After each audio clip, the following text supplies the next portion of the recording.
Mr. Speaker, sir, how can we give our children a better life?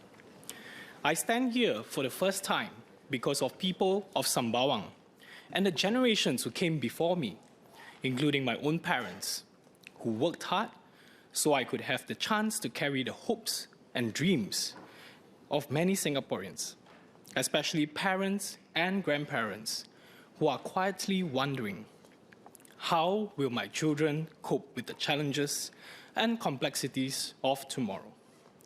Can they have a better life than ours? These questions matter because Singapore has never had natural resources to fall back on.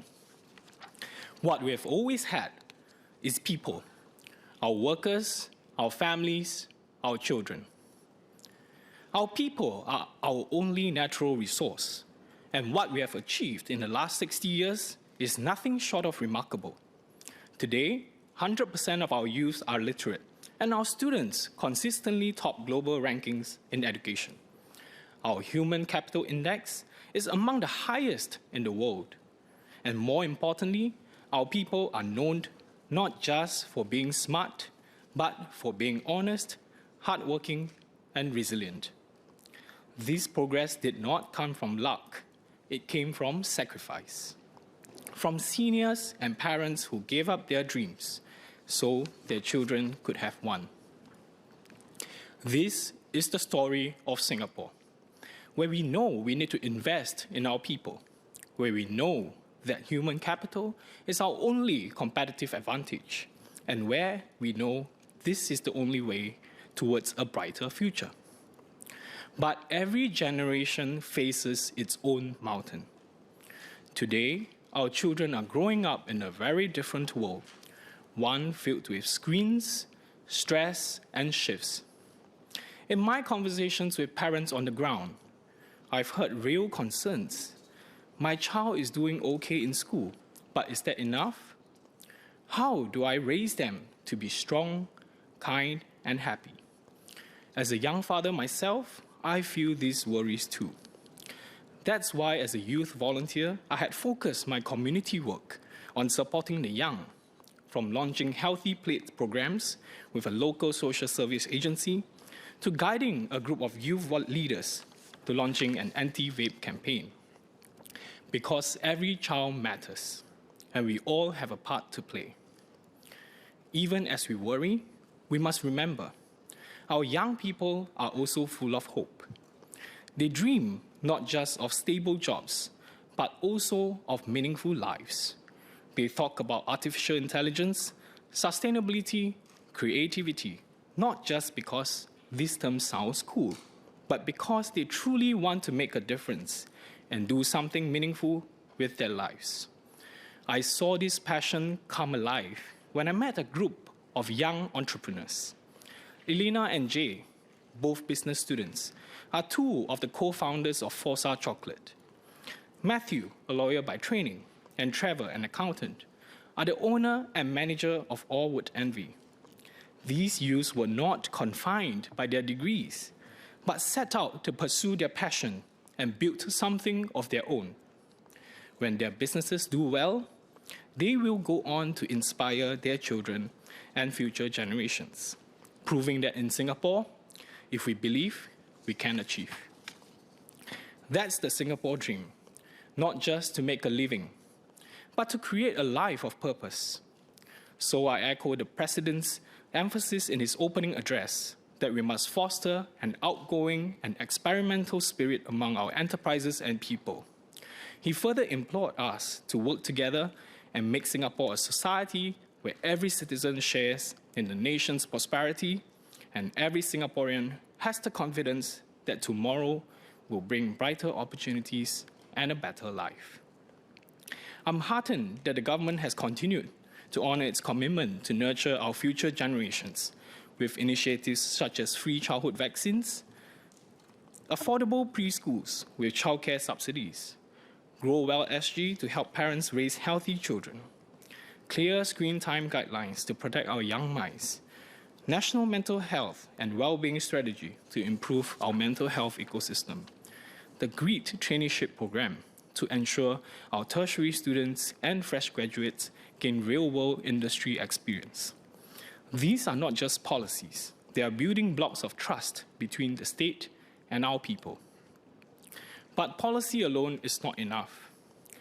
Raising a child and helping our youth to maximize their potential is still a community effort. As a grassroots advisor, I continue to have a soft spot for youth-related topics. In my recent engagements with our youth, I hear anxieties and insecurities from our students in higher learning and fresh graduates about their job prospects and career options. So, my parliamentary colleague Lisa and I are leading a new community initiative to address this issue. Together with the advisors in Sembawang GRC and Sembawang West SMC, we've put together our own networks of companies to organize company visits and fireside chats with executives. This initiative is complementary with the nationwide traineeship program, as it will help youths to get insights on the changes in the job market and also be clued in on the career options they can have beyond their degrees. This program is aptly named Sembawang Learning and Achievement for Youth, or SLAY, as we want our youth to not just do well, but do well with confidence and style. The program will launch in the next 2 weeks, and our first company visit is slated for end October. I'm excited to work with you to secure our future for our nation, for our people, and for our future generations. In my term as a member of this House, I will work together with you to support the young and to build not just a place, but a home where our people and local businesses can grow sustainably and thrive. In this House, I will focus on 3 areas. Strengthen family support systems. I want to see more community-driven care for parenting and early childhood, so that every child can grow up healthy and with the best chance to fulfill their potential. Champion youth-led ideas.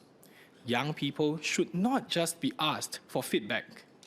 They should lead projects and shape the solutions they care about, so that they join us in the stewardship of our nation.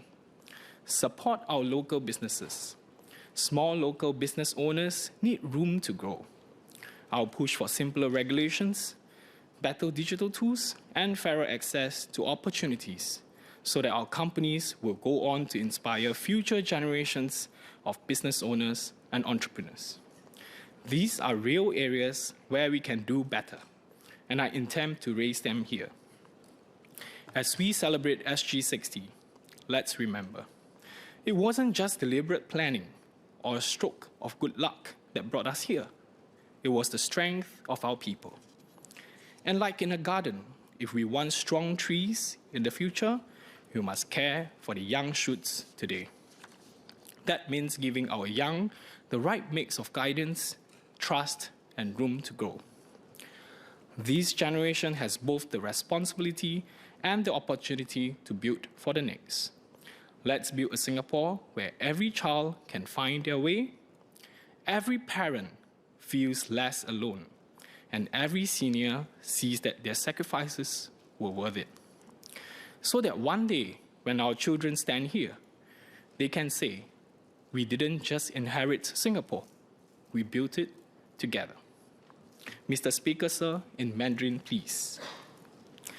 议长先生，今天能站在这里发表我的第一场演讲，我感到非常荣幸与感激。我来自一个普通家庭，是父母辛苦打拼，换来我今天站在这里的机会。我的父母受过的教育不高，但与许多新加坡人一样，相信只要孩子受教育，就会有更好的未来。所以我一直记得，新加坡虽然没有天然资源，但始终能依靠的是我们的人民。建国以来，我们投资最多的不是工厂，而是在我们的孩子身上，而换来的，我们年轻人识字率达到了100%。我们在国际教育排名中也名列前茅，世界银行也在人力资源指数把我们评为最优秀的国家之一。这一切都不是偶然，而是许多爸爸妈妈、爷爷奶奶省吃俭用、默默付出换来的。但今天的孩子面临的挑战与过去不同，家长担心的不再是三餐温饱，而是心理健康、网络沉迷，还有孩子将来找不找得到心仪的方向。我在拜访居民时，经常听到这样的心声：我不敢想象未来会是什么样，也不晓得我的孩子能不能适应。身为3名孩子的父亲，我也有一样的担忧。这也是为什么我在基层服务中一直专注于青年与家庭课题，如推广健康饮食、反电子烟，鼓励孩子们有正确的生活习惯，因为我相信每个孩子都重要。即使我们忧心忡忡，也必须记住，我们的年轻人是充满希望的。他们不仅梦想着稳定的工作，也渴望拥有有意义的人生。他们谈论人工智能、可持续发展和创造力，不是因为这些工作比较酷，而是因为他们真心希望有所作为，用自己的生命做一些有意义的事。我就认识这么一群年轻人，比如 Forza Chocolate 和 All With Envy 的创办人。他们原本是律师、会计师，但后来都选择走自己的路，追随自己的热情，创立了自己的品牌，打造属于自己的一片天空。我们需要帮助这些中小型企业成功，以便启发下一代的年轻人勇于面对挑战，追求自己的梦想。这就是新一代年轻人、新一代新加坡人正在展现的精神。我也很欣慰，总统在宣读施政方针时，鼓励我们共同努力，使新加坡成为一个让每个公民都能分享国家繁荣的社会，让每个新加坡人都相信明天将有更光明的机遇和更美好的生活。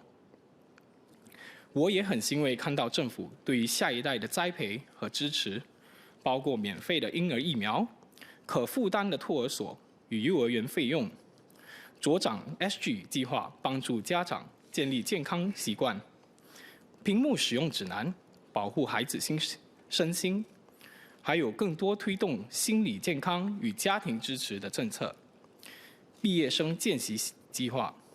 这些政策不只是为了孩子的成绩，更是为了他们的人生。